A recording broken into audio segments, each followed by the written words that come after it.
It was still dark on the morning of December 23, 2015, when Connie Dabate woke up in her home in Ellington, Connecticut. The house was quiet. Outside, winter air covered the small town in silence. Christmas was only 2 days away, and like many parents, Connie was busy with routine, not fear.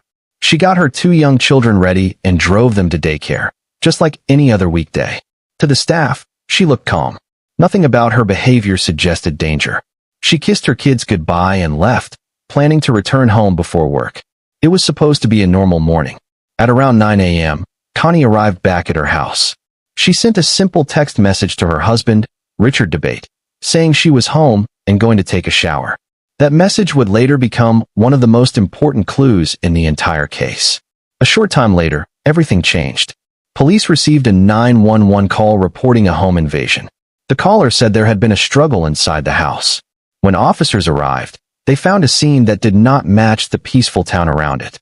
Connie Dabate was lying on the floor of her own home. She had been shot. Paramedics tried to help her, but it was too late. She was pronounced dead at the scene. The shock spread fast. A young mother, killed inside her own home, just days before Christmas. Neighbors stood outside, confused and scared. Ellington was not known for violent crime. This was the kind of place where people felt safe leaving doors unlocked. Richard Dabate told police a terrifying story.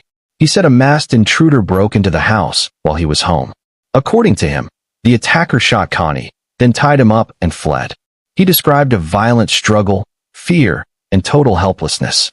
At first, it sounded like a random and cruel crime. But detectives are trained to listen closely.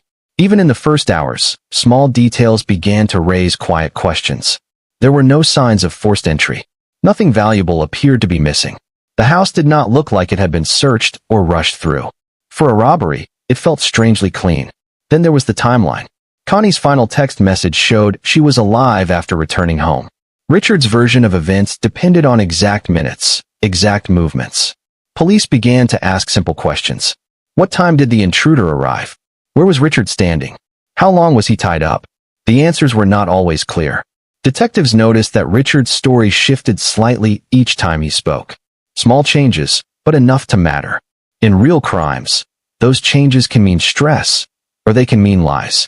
As the crime scene was processed, investigators collected phones, checked home alarms, and marked every detail inside the house. They knew that the truth often hides in routine things people forget about, like technology and habits. By the end of the day, Ellington was grieving. A family was broken. 2 children would grow up without their mother. And a husband was telling police he had survived a nightmare. But behind closed doors, detectives were already thinking ahead. If this was a random attack, why did it feel so controlled? If a stranger did this, why did the story already feel fragile? As night fell on December 23rd, the case of Connie Dabate was no longer just a tragic murder. It was becoming something darker, a puzzle where every minute mattered. And the biggest question had not even been asked yet. Police began the second phase of the investigation within hours of the shooting. Detectives returned to the Dabate home in Ellington, Connecticut, to walk through the scene again. They asked neighbors what they heard and when they heard it. No one reported screams, gunshots, or strange vehicles. For a violent home invasion, the neighborhood had been strangely quiet. Officers noted that doors and windows showed no damage. The house looked lived in, not ransacked. These early details did not prove anything, but they quietly challenged the intruder story from the start in the first crucial hours after the crime occurred. Richard Dabate was interviewed again later that day. This time, detectives slowed everything down. They asked him to repeat the timeline step by step. He said he arrived home, surprised an intruder, and was quickly overpowered. But as questions continued, his answers shifted. Times changed by minutes. Locations inside the house moved. These were small changes, yet important ones.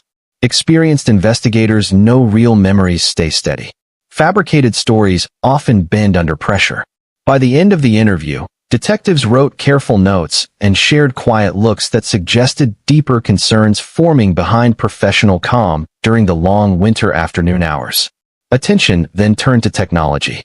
Police collected both phones, knowing modern devices track movement silently. Connie Dabate's phone showed activity after she arrived home. Step data suggested she was walking freely inside the house. This did not match the idea of an immediate attack. At the same time, the home alarm system showed no forced entry. There was no record of doors opening unexpectedly. The clean digital record conflicted with the chaos described. Technology was not emotional. It simply recorded truth without fear, bias, or memory errors from stress or panic that humans experience under pressure daily situations, often repeatedly. Detectives also looked at motive, even when it felt uncomfortable. They learned that Richard had been under personal stress. Financial pressure and private conflicts surfaced quietly. Investigators do not accuse early, but they listen.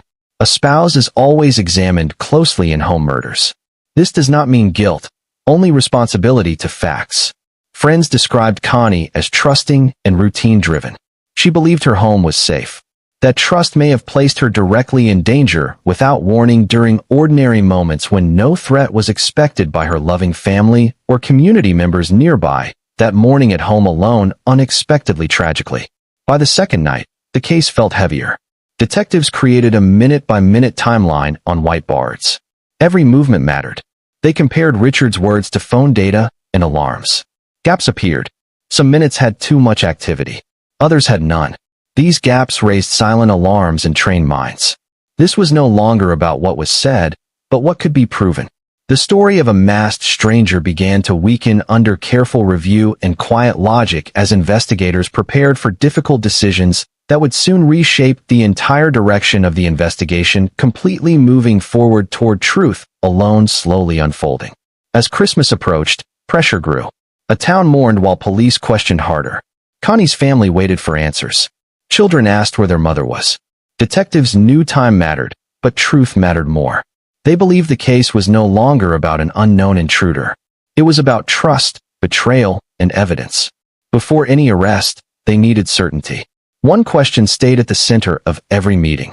If the story was false, who had the most to lose, and why would someone risk everything just days before Christmas to hide a deadly truth forever from everyone involved here, in this case, alone unresolved?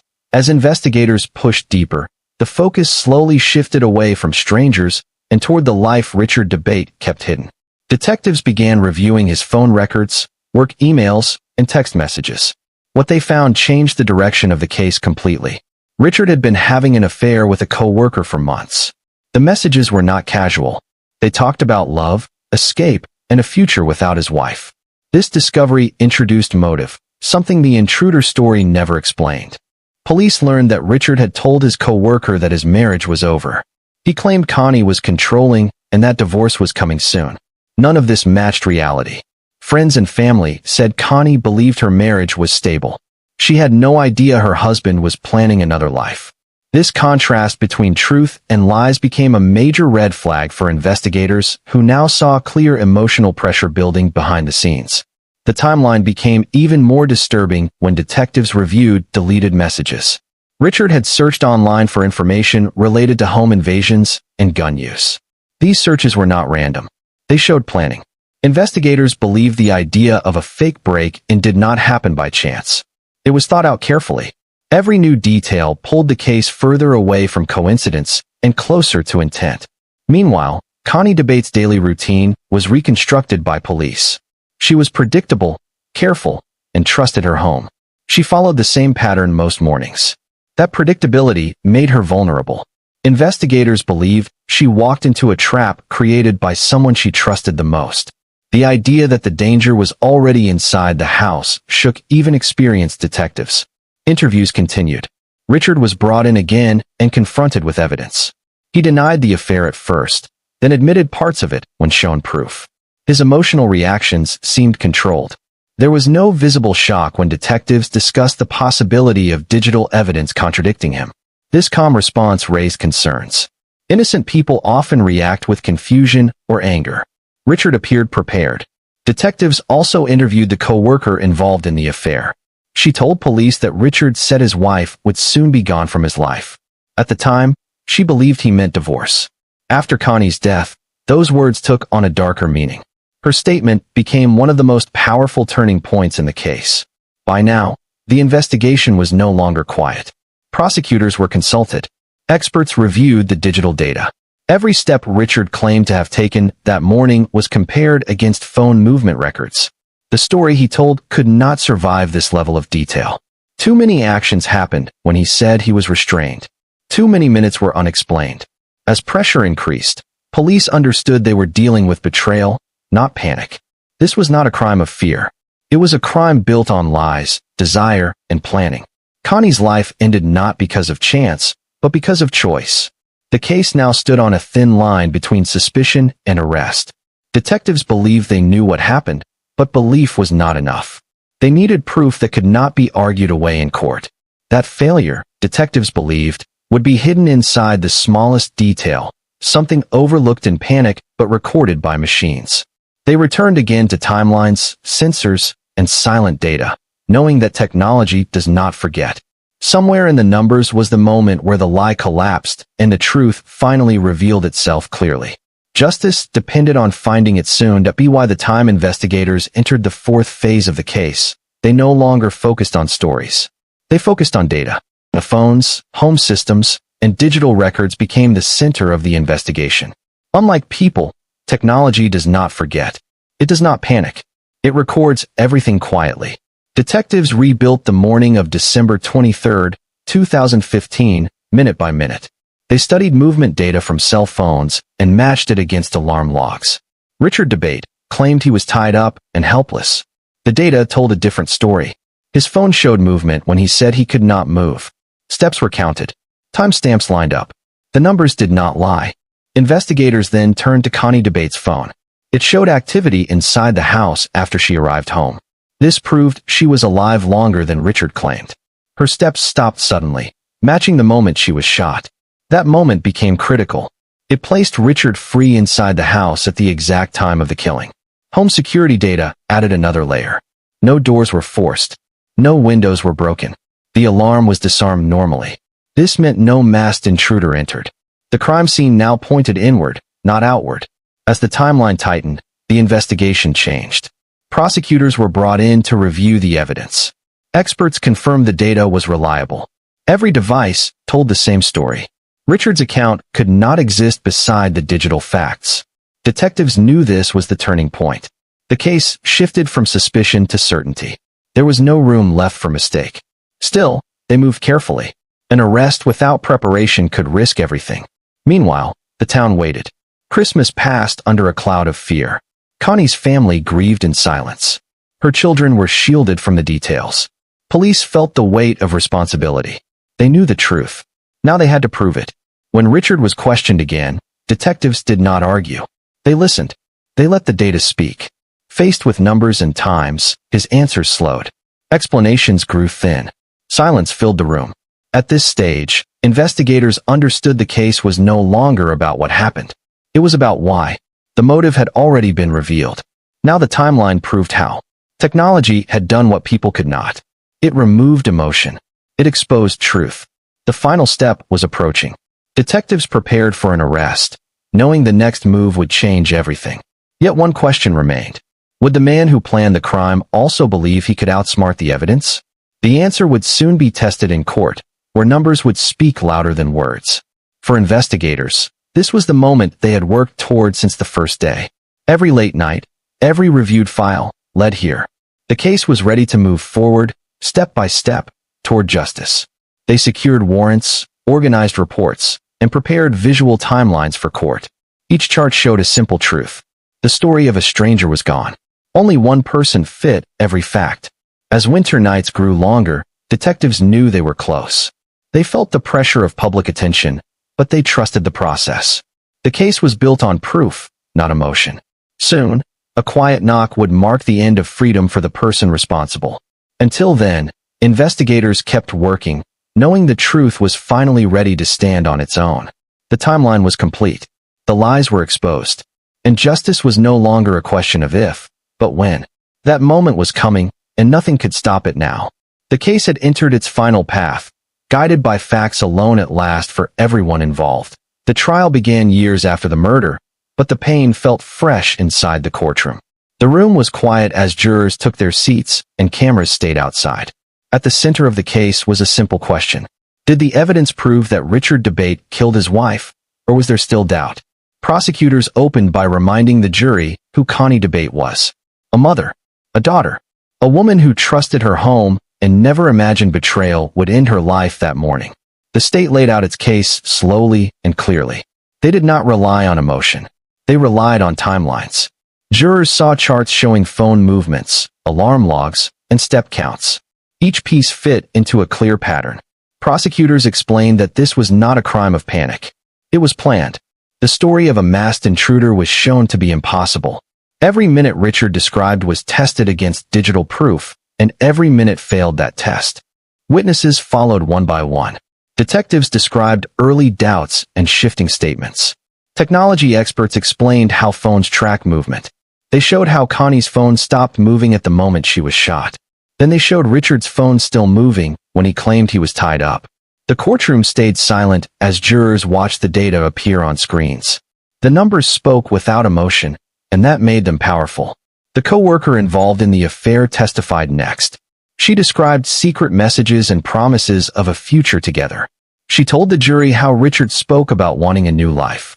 When asked about his words after Connie's death, her voice shook. She said she realized too late that his plan was never divorce. It was removal. That testimony changed the mood in the room. Motive now had a human face. The defense argued that technology could be wrong. They said stress can affect memory. They suggested the data was misunderstood. But cross-examination exposed weaknesses. Experts explained how multiple devices confirmed the same timeline. One mistake might happen. Many matching records do not. The defense struggled to explain how all systems failed in the same way. Richard chose to testify. He told the jury he loved his wife. He repeated the intruder story again. But under questioning, his answers slowed. Prosecutors asked simple questions about time and movement. He could not explain why his phone showed steps when he said he was restrained. He could not explain why there was no forced entry. The confidence he once showed faded.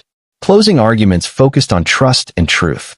Prosecutors reminded jurors that Connie trusted the person closest to her. They asked the jury to trust the evidence the same way. The defense asked for doubt. They asked jurors to imagine alternative possibilities. But the timeline left little room for imagination. After days of testimony, the jury deliberated. Hours passed. Families waited. When the jury returned, the room stood still. The verdict was read. Guilty. The words landed heavy and final. Justice did not bring Connie back, but it ended the lies. As Richard was led away, the courtroom felt quiet again. This time, it was not silence of confusion. It was the silence of truth finally spoken. The sentence came later, but the verdict alone changed everything. Richard Dabate was led out of the courtroom in handcuffs, no longer a grieving husband, but a convicted killer. For the first time since December 23, 2015, the story had an ending shaped by truth. The judge spoke about betrayal, planning, and the damage done to innocent lives. The punishment was long, but no number of years could match what was taken. For Connie Dabate's family, the verdict brought relief mixed with pain. They spoke about her kindness, her love for her children, and the ordinary moments that now felt priceless. They said justice mattered, but healing would take much longer. 2 children would grow up knowing their mother through stories and memories instead of daily hugs and voices. The town of Ellington slowly returned to routine, but the case left a mark. People locked doors more often. Neighbors looked twice at familiar faces. The idea that betrayal could hide behind routine changed how safety was understood. This was not a crime committed by a stranger in the dark. It was committed by someone trusted in daylight. Investigators later spoke about the case in training rooms. They explained how patience mattered, how listening mattered, how technology, when respected, can speak for victims who no longer can. This case became an example of modern investigation, where data tells stories humans try to hide. The co-worker who once believed in a future with Richard stepped away from public view. She carried guilt for believing lies, though the blame was never hers. The truth revealed how manipulation works slowly, quietly, and convincingly. In prison, Richard Dabate lost control of the narrative he tried to create. His story no longer mattered. Only the facts remained. Appeals were discussed, but the evidence stood firm. Phones, alarms, and timelines do not change with time. They wait. Years later, the case is still discussed online, in documentaries, and in classrooms. People ask how someone could plan such betrayal.